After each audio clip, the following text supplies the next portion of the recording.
Hello, everyone, and welcome to Pod Mavericks After Dark. This is Kirk Henderson and Josh Bowe. We're recording a little later than we intended, but, it's the off season, so stuff like that's going to happen. There's obviously the end of the Miami Heat Boston Celtics game going on right now, as our man Ronald points out. But we record these live just because they seem to get a good response and people like joining us here. But if you want to tune out and then tune back in tomorrow or whenever you can get it on your download on your audio app, that's just fine with us, because nothing Josh and I are going to discuss tonight is particularly groundbreaking. Josh, how are you?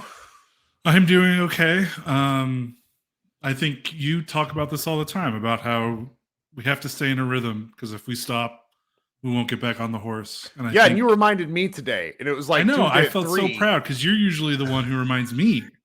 So we're this is why we're partners. We're helping each other. That's right. And it's kind of hard to believe. It's been a week since the draft lottery. It was also on Tuesday night, where you and I were essentially online for 3 straight hours, which I had a lot of fun with that. I was also glad to not do it then again, because the grind of the season has just, I am mentally checked out at the moment. And so it's like popping in once a week like that really is nice. And, I've been doing these Friday shows, ended up talking to a lot of people for like almost 100 minutes on Friday about a lot of different stuff. That was actually surprisingly fun. Got more kind of off-season related questions that were like away from the draft and were really like away from the kind of the subject of the day, because one of the things that I've found particularly challenging since, we're obviously delighted that the Mavericks kept the pick for like a content sake, but then what comes with that, and this is supposed to happen, is the takes started flying. And you wrote kind of, our friend Tim Cato was like messaged me, and he ended up writing a really nice column later in the week too, where he was just like, dang it, you guys have covered a lot of this stuff. Like, what am I got to think about what I'm going to write. And it's, you wrote a good column kind of summarizing the debate, and then really saying, here, this is stupid, because how about the Mavericks do something that's good? Like, there's just a summary of like, not a panic move, not a predetermined, course of action. Like, just take the best move available at the given time. Because as I keep forgetting and having to remind myself, while they can make a deal before draft day, the NBA really frowns on that. And like the fact that got out last year was not like, it did not please the league. So it's like, we might not find out anything about what the Mavericks choose to do until draft day. And I think that's okay. Yeah, and also, I mean, it makes more sense because last year they're trading the 26th pick, so it's like, in their mind, they're like, whatever, the 10th pick, they're probably, they want to see who they probably want to see who's there at 10 much more than they wanted to see who was there at 26. Like trading it early probably didn't matter, but I think depending on who falls, probably changes the trade. Like, right? Like, it might trade. I certainly hope change so. What the trade value is, because what if someone falls to the team below them, like, oh my God, we got to get this guy. I can't believe he fell to 10. And then that changes what kind of trade they can get. So they have, even if they have to wait, I think, to get the best possible deal. The funniest part about draft stuff is that between the lottery and like the time everybody has to be declared for the draft and the draft is just long enough for teams to kind of overthink it. We saw it with Luka Doncic. That's going to be the example for me until the end of time. And you see it every draft, particularly once you get out of like the blue chip guys.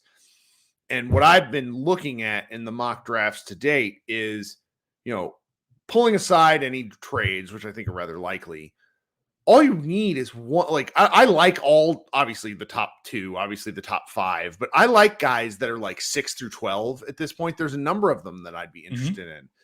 And for the guys that we're really, really interested in at 10, you need one person among the like 10 to 15 slotted range to rise up draft boards. We got a comment in the chat from David Sanchez saying, anyone fall into a Leonard Miller hole yet? Which, number one, David, the answer is yes. Josh did that last week. Yep. And number 2, like I see that happening with a team. And so there's just, I've been kind of jokingly pining for Anthony Black because I just like him. I didn't actually think he'd be there, but I saw one mock where he was. It's just going to be such an interesting process. And I think that where you were, and I went on a 9-minute soliloquy to start the podcast last week about this, where I just got frustrated was I felt like there was a fax sent out amongst our friends and some of our competitors where it was like, well, the Mavericks are going to do this, like, because it was very interesting. Like on the Take That With You podcast with Damaris and Followell, the week prior, they were talking about the draft. And then this very next week, it was a firm pivot into, well, they might trade it. And then, interestingly enough, I think, it was Mark Stein who reported at the tail end of last week that both Portland and the Mavericks are cooling. Like it's like we're so far out. It's like, well, they're cooling on the need to trade the pick. And like, to me, that's all just chatter. But that's the point that you were kind of trying to make, I think, in that just like don't lock into a course of action. There's too much time. Right. That was the thing that got me last week. It was like, obviously people, once we knew what the pick was going to be, like, that's what we're going to do. We're going to talk about it. Like I wasn't surprised that that's what we were talking about. I think what I was surprised was just how ironclad some of these opinions were getting thrown out. Like it wasn't, it might be best for them to trade the pick. It was, they have to trade the pick. Yes. Or they have to do this. They have to trade down. They have to take a player. And I'm just like, oh, they don't. In this roster, they just they just need to win. And that's like basically the thesis of my column, because I wanted to go over, like, since 2019, I mean, you can count on one hand the amount of new player acquisition wins they've had. It's probably less than 5. Like it's Bullock. Though. Yeah, it's it's Josh Green, Jaden Hardy, and Bullock.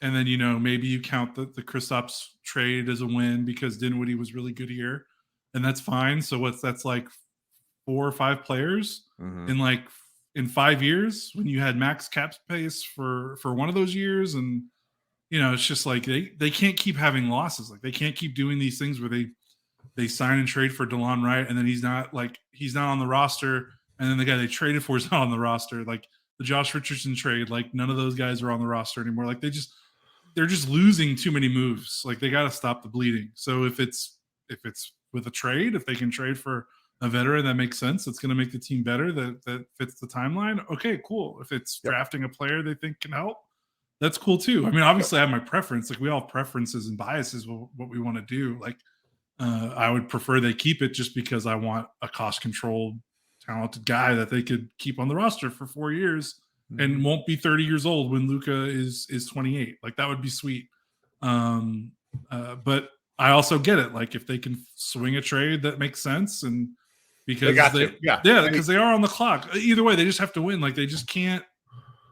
Like the goal can't be, hey, let's shed salary. Like it can't, or something like that. Like they just have to. They just have to be better, and this move has to be a win. Doesn't matter what they do. Yeah, it has to be a win, I think, is the great summation there, because and this is really where I lost my patience. I'm just gonna be candid here. If the people who and you and I are pessimistic shits, and I am wrong a lot. I have to preface that, okay? But if the same people who were very much behind some of the truly horrid, not behind, but like supported some of the truly horrid moves of the last several years that did not work out, are pushing a particular course of action, at that point, it's like, we all lose credibility if we're constantly wrong.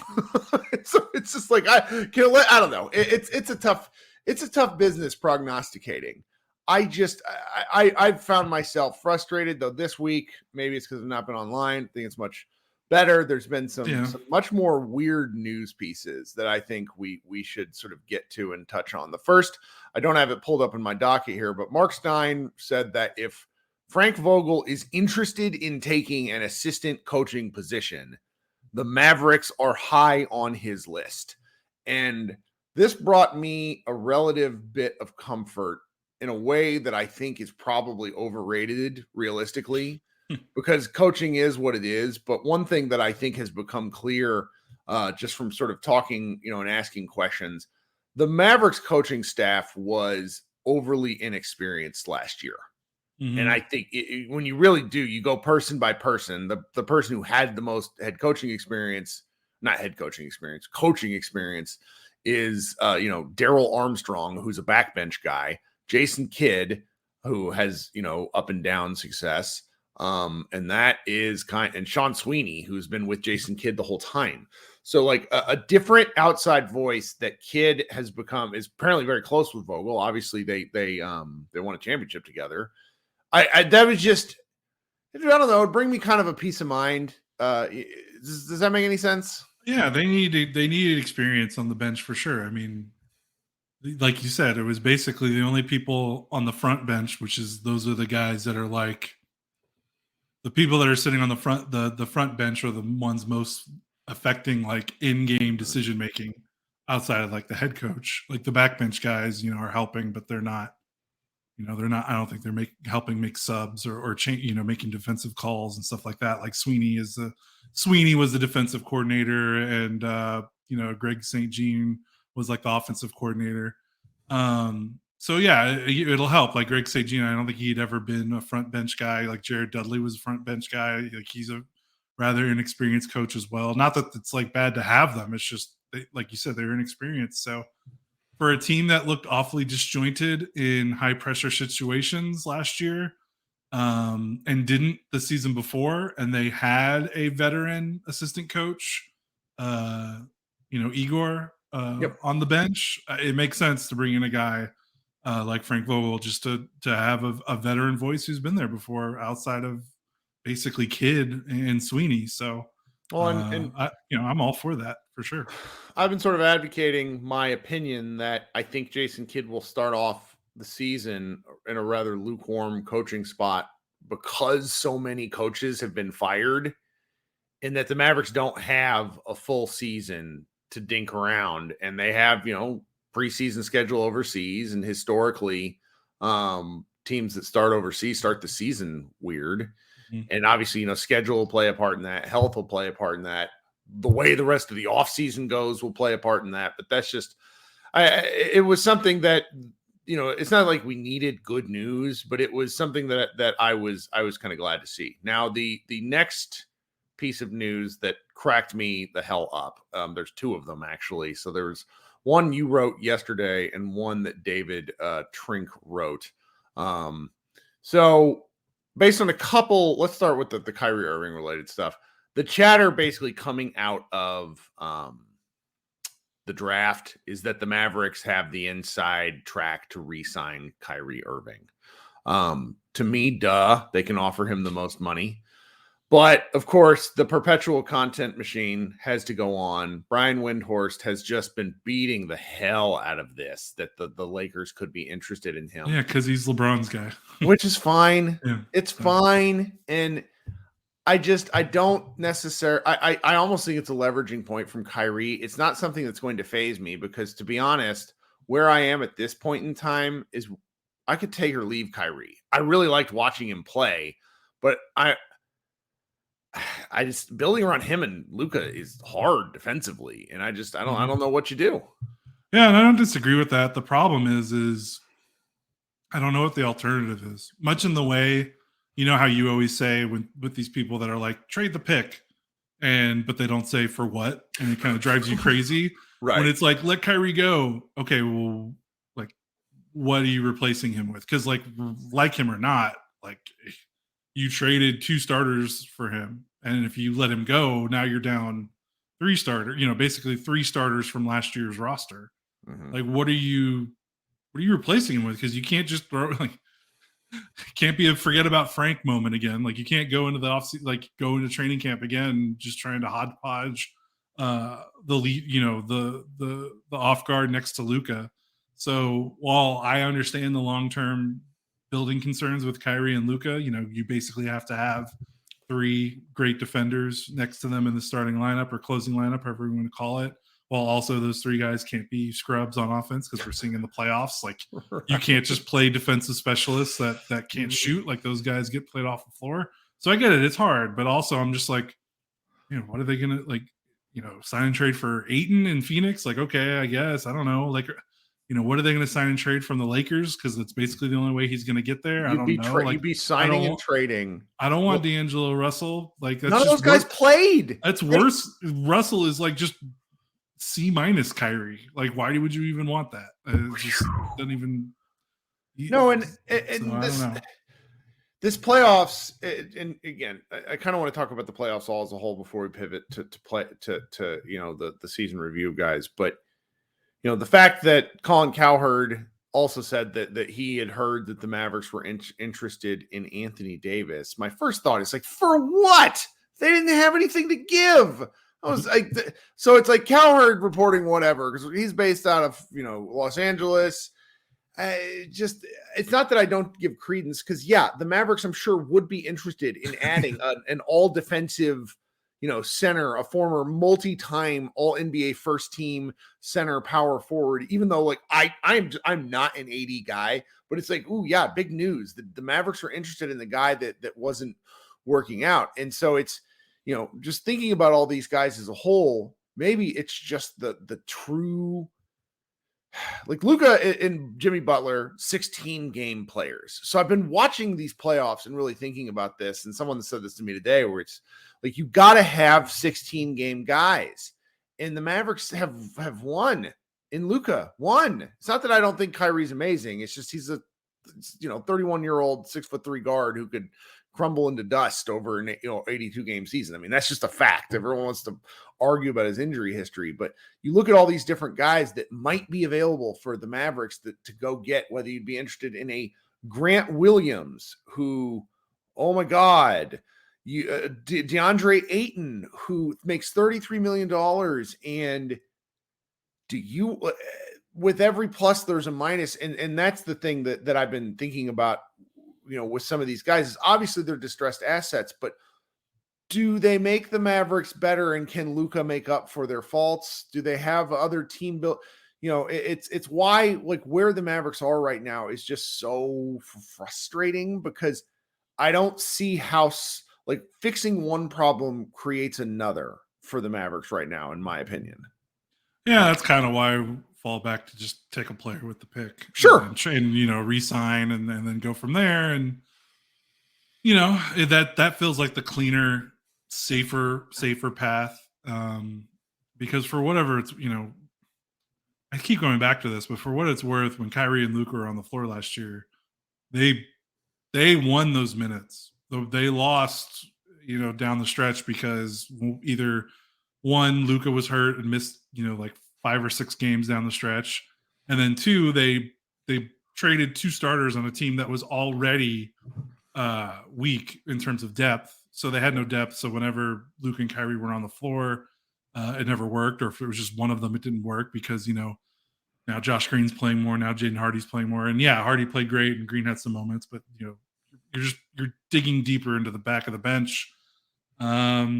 So the idea of re-signing Kyrie, then taking 10, and then, use your exception to bring in a veteran depth piece, and then you can trade 2027 maybe for maybe you can get another starter, like a 4th or 5th starting caliber player. And right. Then I'm like, okay, that makes more sense to me.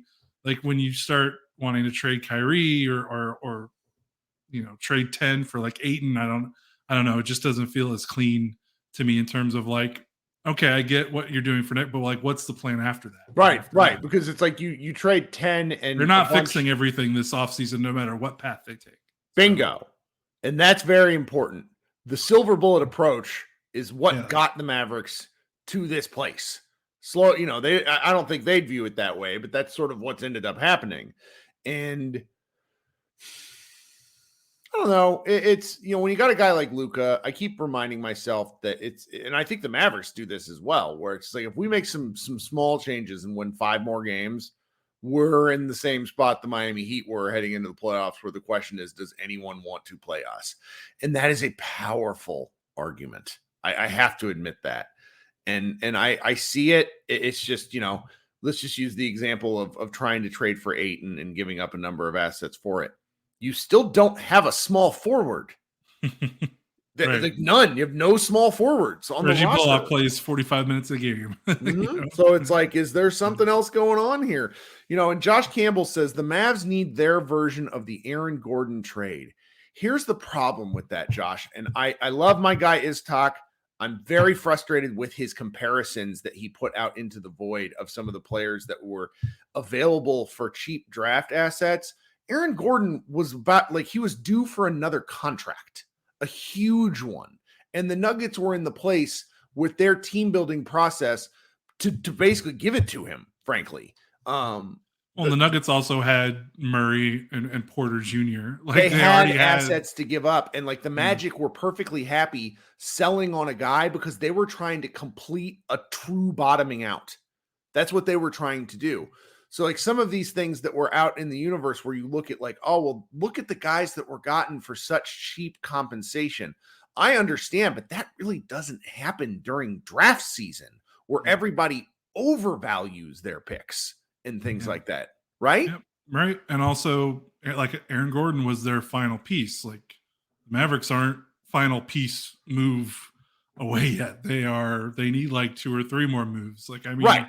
Let's be real. Everyone let's include Luka and Kyrie, because I'm just assuming that's going to, those will be the 2 that everyone after Luka and Kyrie in my mind is more than expendable, is expendable. They have, in my mind, they have at least 3 starting lineup spots to fill and 2, and maybe they've got one of them with Green and they've got 1 bench spot with Hardy. But even then, you're looking at least this team needs at least 2 more starters and then 1 more guy that can come off the bench.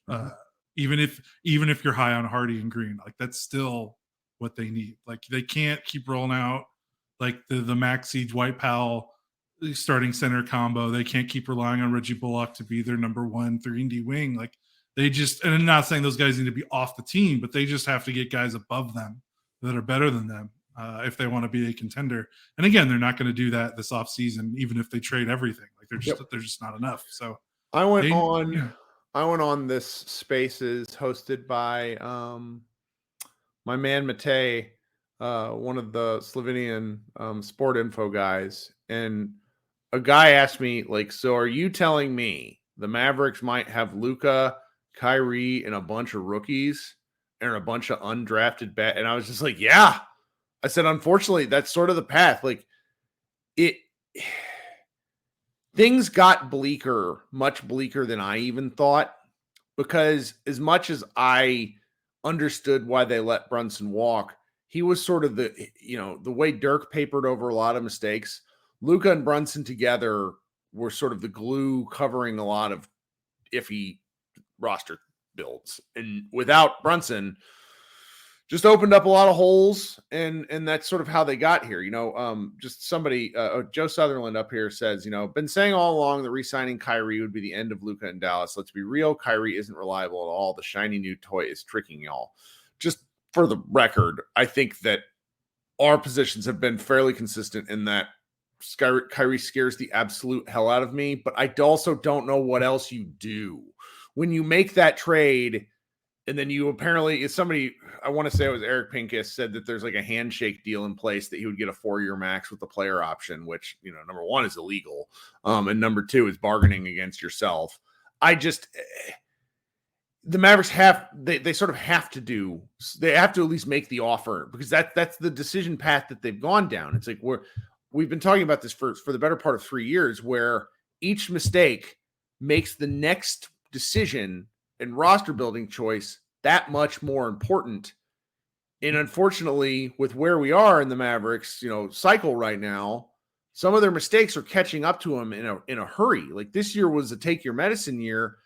And I, in hindsight, I wish they wouldn't have made the trade for Kyrie. I wish they would have continued to take their medicine. Number one, I think they might have made the playoffs anyways. And then number two, even if they didn't, they would still have that series of assets down the line, the 2029 pick, for example. I mean, I don't know. It feels a little bleak right now, but one or two things could really shake the tree and make things feel better. Yeah, you're right. And like, I understand people don't re-sign Kyrie. He's tricking y'all. Like, right. you're preaching to the choir.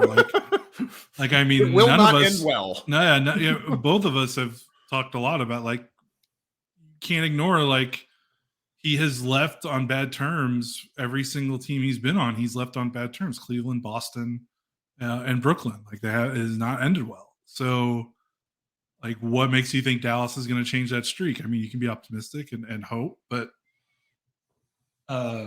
you still got me? Yeah, you're here. Oh, okay. I hope you don't have to edit this. My monitors just went like crazy. Okay, I'm back. They just like flickered on and off. My bad. But yeah, like the thing is don't do the trade. Like now that they've done the trade, like, okay, don't re-sign Kyrie. But I don't know what they do. Like, I don't know if that. I think that they can open up like maybe like 20 million in cap room if they don't re-sign Kyrie and they don't do a sign and trade. Mm-hmm. And it's like, okay, you want to trust Mavericks free agency? Like when has that worked? Yeah, I don't know. Like I feel like they're past the point of no return with Kyrie. Like if you don't want Kyrie on the roster, they shouldn't have traded for him. And so it's just hard to go from there, because if they don't have him on the roster next year, I'm failing to see what they can do in his place. And again, maybe it's just more, if you view the long-term path, keep the pick, and you just bank on Luka not requesting a trade because of the CBA and because of the money that he would have to walk away from if he got traded. Maybe that's what you bank on. And you're like, okay, we actually maybe have a longer grace period than we thought we did. Maybe that's possible, but I don't know. Yeah. Who knows what's going on over there?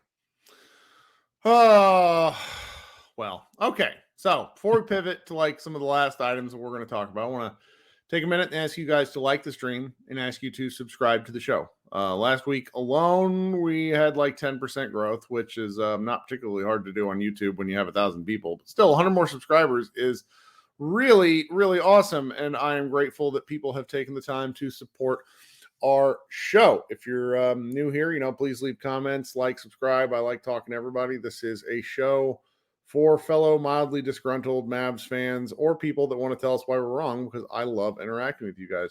We'll do a Friday show, probably 3 p.m. Central, like I've been doing, hope bringing people up on stage, doing that sort of thing.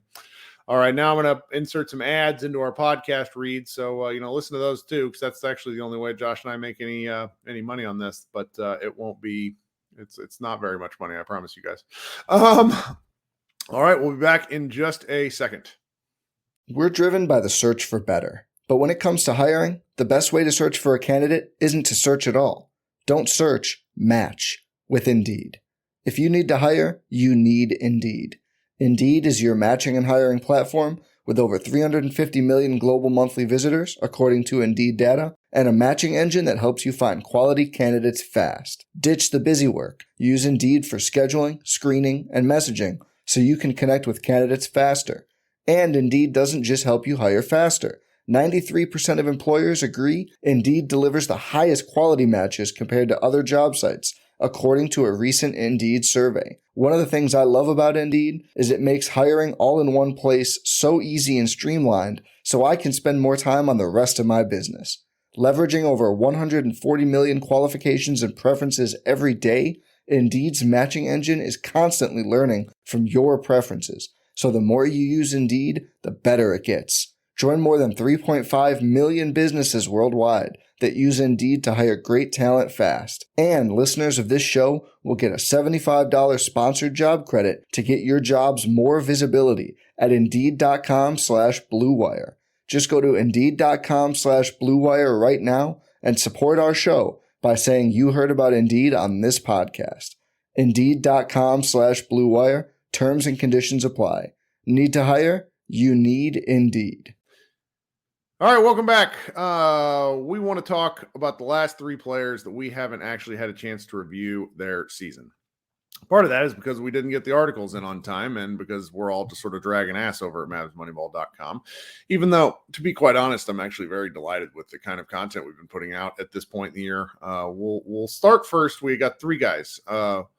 Reggie Bullock, coming in off a year where he played north of 700 minutes in the playoffs. The Mavericks found something with him and Dorian Finney-Smith as kind of a wing combo in last year's kind of February on, particularly after Tim Hardaway went down. And he became a really key cog for the Dallas Mavericks heading into the playoffs. We all, heading into the 2022-23 season, I think everyone had talked themselves into the fact that we knew Reggie wasn't going to be able to hit a shot the first 2 months of the year because he historically cannot hit anything in the first half of a calendar year. Unfortunately, as the point of attack defender, which he was for many games, it was either him or Dorian Finney-Smith until Dorian got traded. Reggie Bullock looked like a guy who had no tread left on his tires. I appreciate how hard he always tried to play, but he went from being a lockdown defender to being a guy that couldn't guard a chair. And it was really problematic for the rest of the Dallas Mavericks defense. What did you think about Reggie's season, Josh?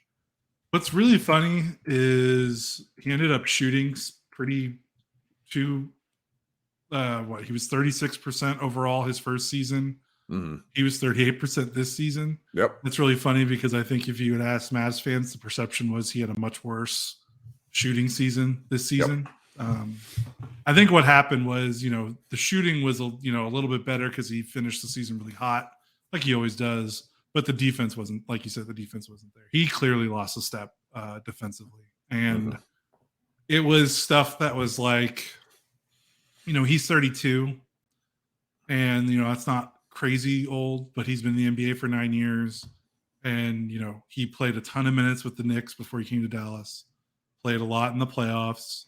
Then, came to Dallas, played a ton of minutes with the Mavericks, played a ton of minutes in the playoffs. So, like you said, I think he looked worn out, which is understandable. And sort of continued the tradition of Dallas Mavericks players playing a rung or two higher than what their actual talent and skill level would allow. And right. So they tried to bring him off the bench and things like that. It just they just couldn't find a good spot for him. Even when his shooting came around, Josh Green had kind of surpassed him in terms of just being someone more you could rely on, even with Green's inconsistency. So, yep. He enters the final year of a contract, and I think it's partially guaranteed, but it's at the kind of price range. I think it's like $10.5 million. It's at the kind of price range where you don't not bring a guy like that back. I mean, he becomes sort of trade fodder to a degree because I think that in a different set of circumstances, he could probably benefit. If he's playing, 15 minutes a game as opposed to like 25, 30, whatever he ended up playing last year. So, I'm fine with him returning. I wouldn't be shocked if they move him. I would overall say, it's interesting. He's probably the best free agent signing of the Mavericks post Luka drafting era, like him and Seth Curry.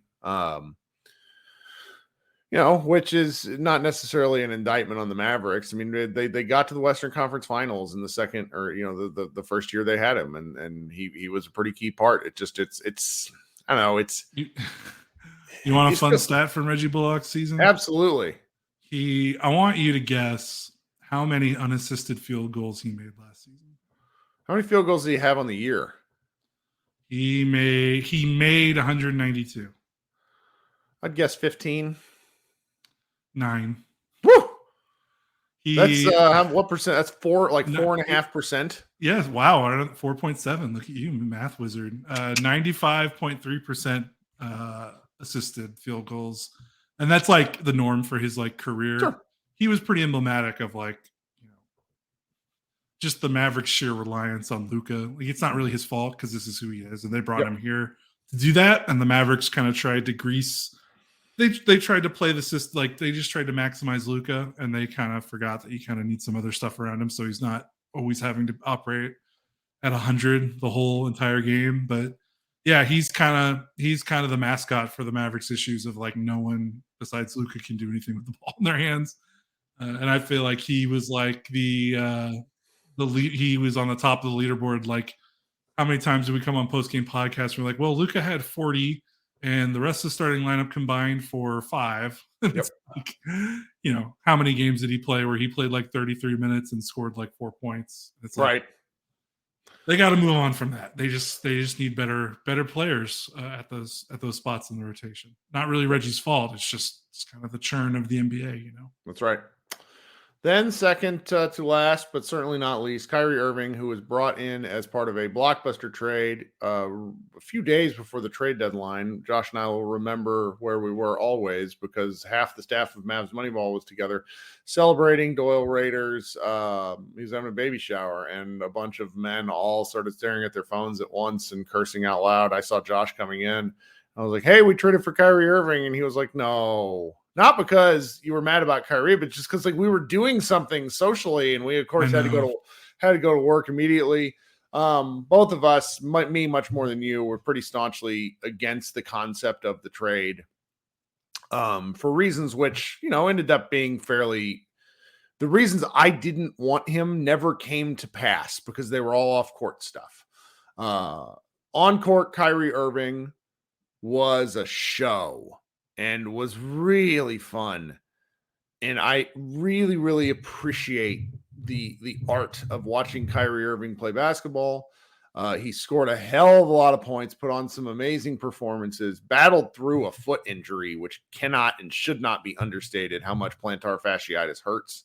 And especially for a guy who doesn't relies on his feet. Yeah, and doesn't stay on the floor and has a rep of taking himself out of the lineup with bumps and bruises. He was a warrior on the court. He did something which I found particularly hilarious, and is the sort of thing you can only do in a smaller basketball media market, which was like on his second or third day with the team, he basically told reporters to stop asking him about his free agency because he wasn't going to answer those questions. And following the show in Brooklyn, which is a huge media market with a lot of reporters, the Mavs media they respected that.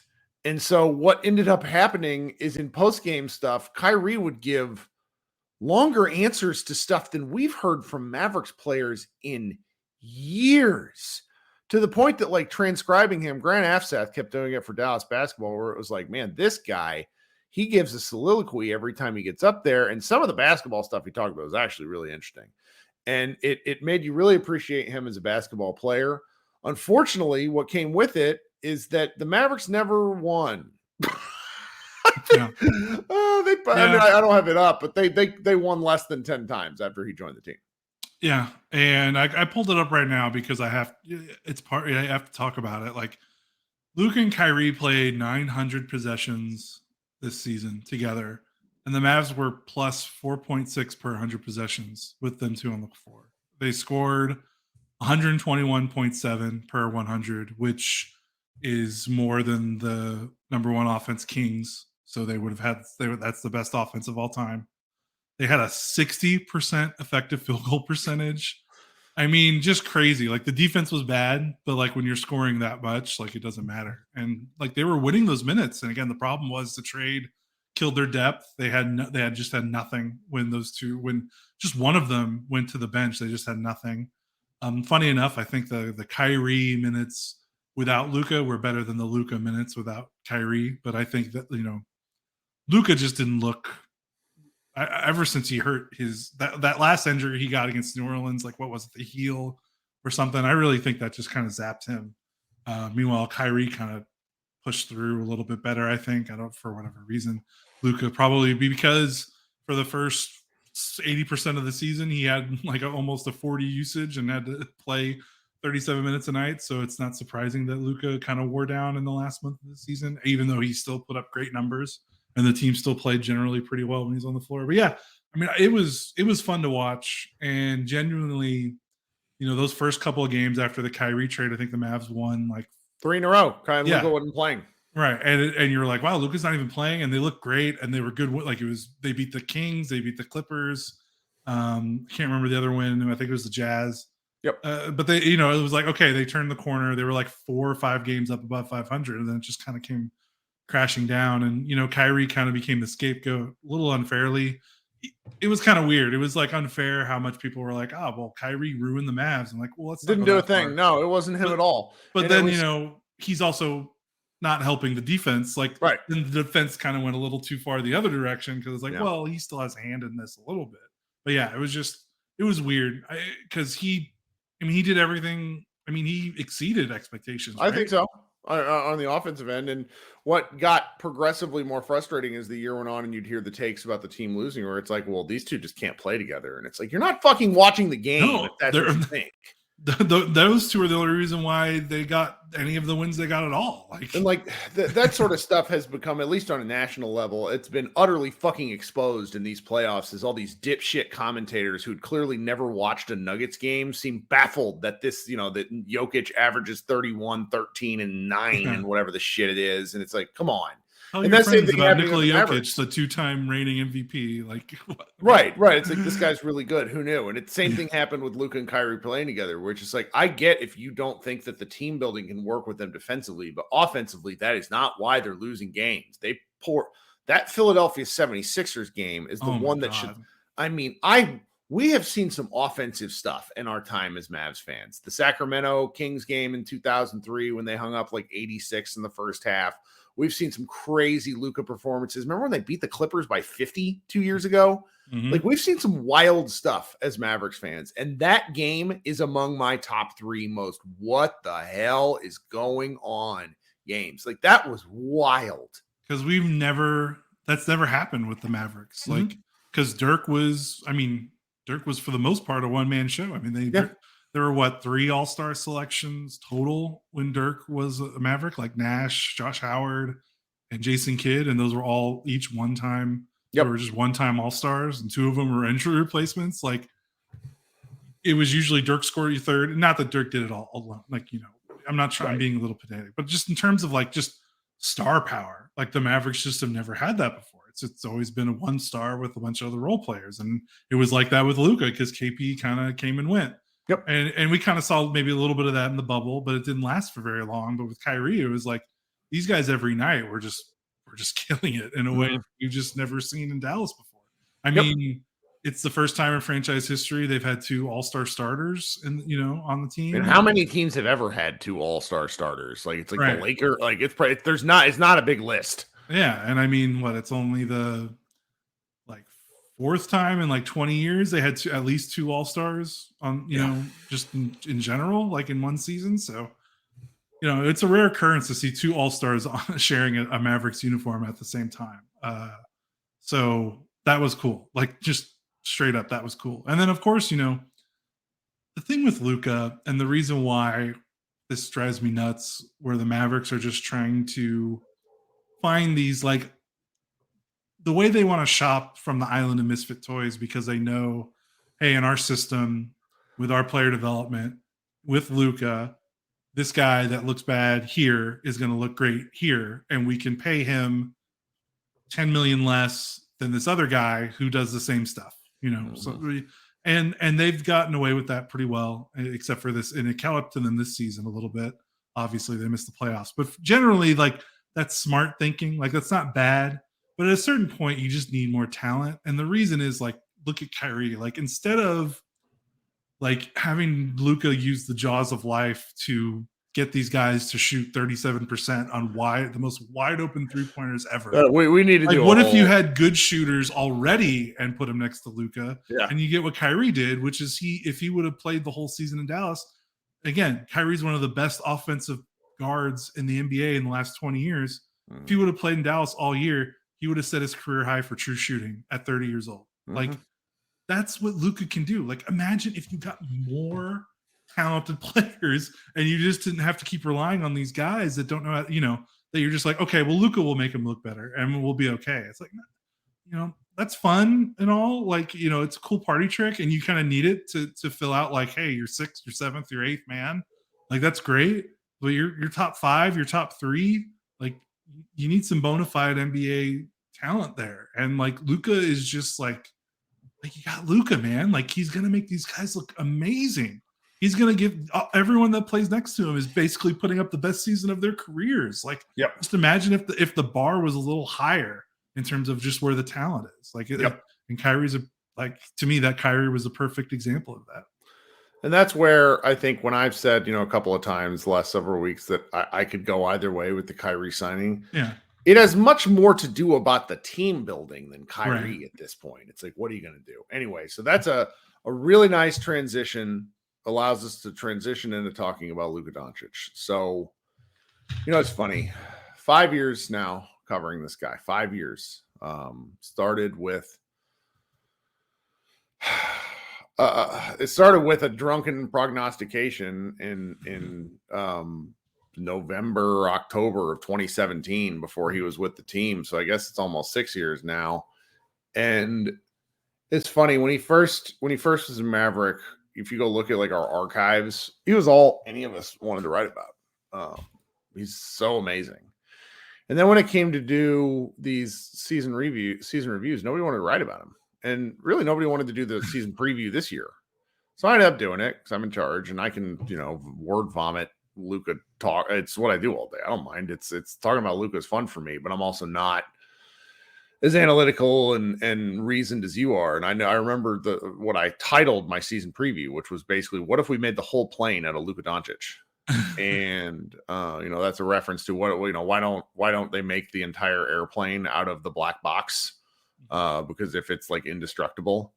And what we learned this year is why, you saw it in hindsight. We saw it during the 7-game win streak where Luka averaged something. I think I have it here.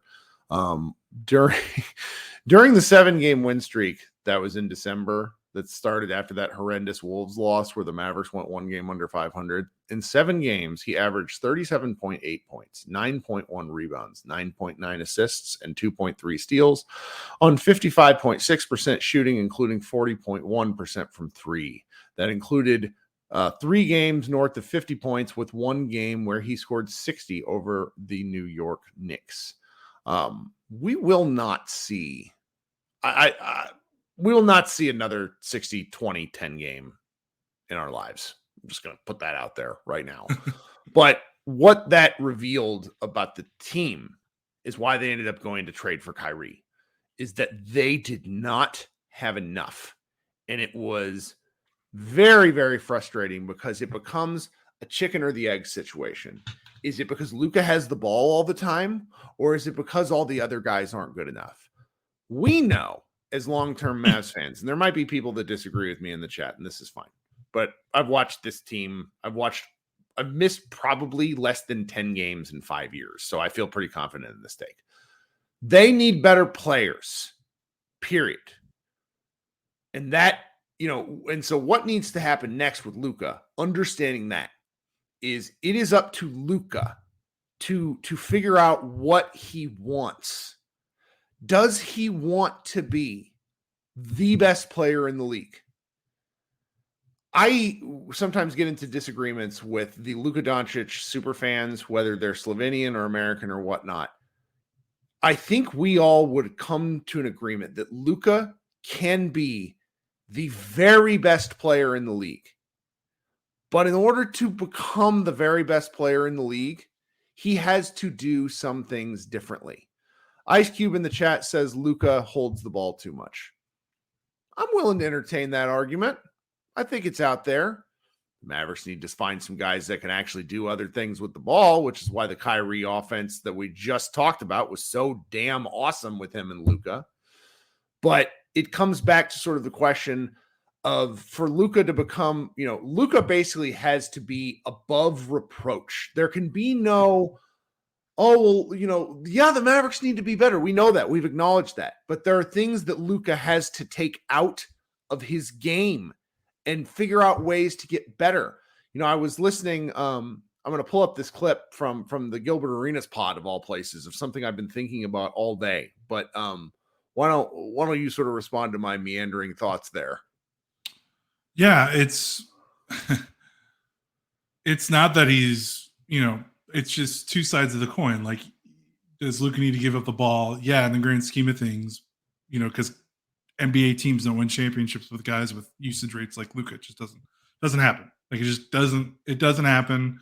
If it happens, it'll be like the first time. Like LeBron and never held the ball as much as Luka does when they were winning championships. But again, that one is more like you said, chicken or the egg. Is that the rosters of Luka? The roster hasn't been good enough for Luka to change. If they bring back Kyrie and they do some things and it still looks a little bit like this, then we can start asking the question, okay, does Luka just want to play like this? Is just how Luka plays? But until the roster gets better, I want to wait for that qualifier to happen. Again, that doesn't mean there are other things he can change, even if he's holding the ball as long as he is, because the roster stinks. And of course, the two things are, well, I guess three, but they all tie together. The defense, conditioning, maturity, and all those things tie together. You improve, like those all improve each other. Like if you work on them, and that is something that has to happen, regardless of the holding the ball too much debate. Like I don't care how much he holds the ball, doesn't matter if he doesn't improve defense, conditioning, maturity. Then that conversation is pointless. Like to reach that next level, to win an MVP, he just has to be better there. And again, it's just he is 24 and he's young, but like the ref thing, like it's over. Like it has to stop. Like, and I don't know what it's going to take, but it's reached the point that it can't keep happening. And again, Luka's not the only one that complains. No, of course not.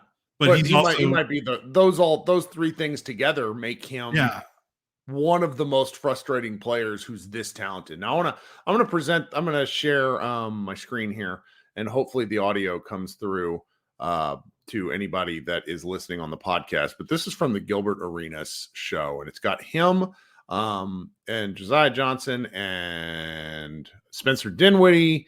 And then Brandon Jennings, of all people, makes this comment. So I'm gonna press play here, and we're just gonna listen. Not to compare. Well, you don't think he's in shape? Is he in shape? I don't know. All them beers? I don't know.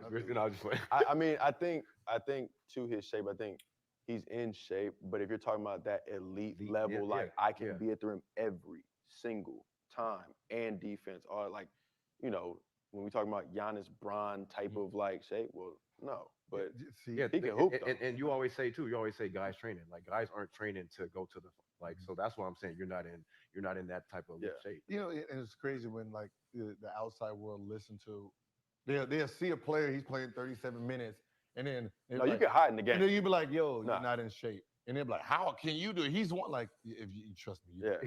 You can hide in the game. Yeah. And so that whole section is going to live in my head for a while, because they're not like, they're describing Luka, but since Luka wasn't in the playoffs this year, I'll tell you who they described: Joel Embiid, who is simply not in good enough shape, just like Luka. There is in shape to play a professional sport. Then there is in shape to make it to the NBA finals. And I think that's sort of the dividing line for me right now, to where, he did come into shape this season. Can he be in even better shape? Absolutely. Will he be in better shape? I'm not sure. He has to make these choices. This is when we're talking, and granted, I know I'm driving the Slovenian fans nuts. When I'm talking about the things that he can improve, it's the things that are within his control, because the only time he will cease getting criticism is if he has removed the things within his game and he is the true number one player in the league. Like Jokic right now has basically silenced everyone during this playoff run. And it's not just because they're watching him for the first time. Shout out to everybody watching Nikola Jokic for the first time. You've been missing art. But he's figured out the different things that were holding him and his team back. Luka's 24. Can he do this? Absolutely. Yeah, Jokic is 28. Right. This is all within his grasp. And honestly, I think he's going to. I really honestly do. He's too driven. He's too psychotic. It's a matter of what does he want to do to patch these holes in his game, to go from being a top 3 to 5 player in a given moment to being the clear-cut number one, the way Jokic, in my opinion, is. Yeah, and the thing is we've seen it in little bits and pieces. Like I think about this. I thought about this a lot as the season was ending. That Atlanta overtime game they lost, that really felt like kind of like their last chance. That game kind of ended the season really. Because if they would have won that, they would have been able to play those last two games and not. They would have been within their control a little bit more instead of relying on the Thunder to win one more game. Yep. So you could feel the desperation in that Atlanta overtime game. Like I can't remember Luka playing defense as good as he played in the fourth quarter and overtime of that game. And the fourth quarter and overtime, like after he had already played 30 something minutes, controlled the ball, was probably exhausted. The Hawks were trying to pick on Luka. They were screening, Luka. They were taking whoever Luka was guarding and screening Luka onto Trae Young, so Trae Young could isolate. And Luka held up, I think, most of the time in the fourth quarter. No T, just straight up, no help, no switching, no trapping, no gimmicks, just straight up man on man, 1-on-1 against Trae Young. He kept him in front of him, contested him, blocked one of his attempts at the rim, and it was impressive. And it was like, oh wow, he can do this. And he gets a little bit of a boost too, because like you think of other all offense superstars that their defense is holding them back. Like I always think of like Dame Lillard. Like Dame Lillard can do so much, but at the end of the day, he's not going to change the fact that he's 6'2" or 6'1". Like, you know what I mean? Like he's a small guard. You can only do so much. Like Luka gets like he's 6'7", so like he already gets. He's in a position with his body size and his height and his strength that he can be a good, like he can absolutely get there. He can, not saying he's going to be like an all NBA defender or all defense or one of that, but it's well within the range of possibilities for him to be a positive player defensively, where some of these guys, like Lillard can do all he wants, but he's not changing how big. Like he's going to be a small guard the rest of his life. He's not changing his height. Like Luka being a 6'7" forward, like he has the opportunity to be a positive contributor on the defensive end. So that's just within his grasp. Of course, chicken or the egg, does the roster need to get better so that he's not exhausted on offense, that he's not taking possessions off on defense? They'll never get away from that. Like that's going to happen. That's just the NBA. But yeah, if the roster can get a little bit better, maybe he'll be a little bit better. But yeah, he can do it. That's the thing. It's not impossible. We've seen him do it. I saw him do it in that Atlanta game. If he can do it there, I'm not saying he needs to do it 82 times a season, but he can do it a hell of a lot more than he's doing right now. And I think even he would agree with that. Hell, he talks about when he plays shitty defense after games where they lose. He's well aware. It's just up to him if he wants to change it. Well, and there's no silver lining to the Mavericks not being in the playoffs.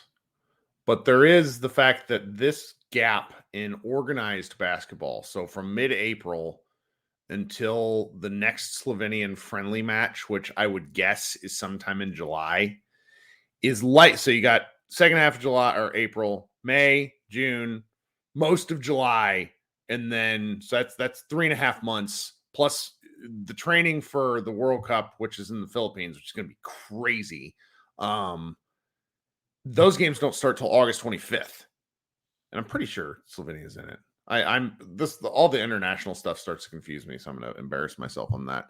But that's going to got to be one of the longest gaps he's had not playing organized basketball since he was like a kid. So there's something to be said to him getting to have the opportunity to get his body and elements of his game updated, changed. This is forgotten about.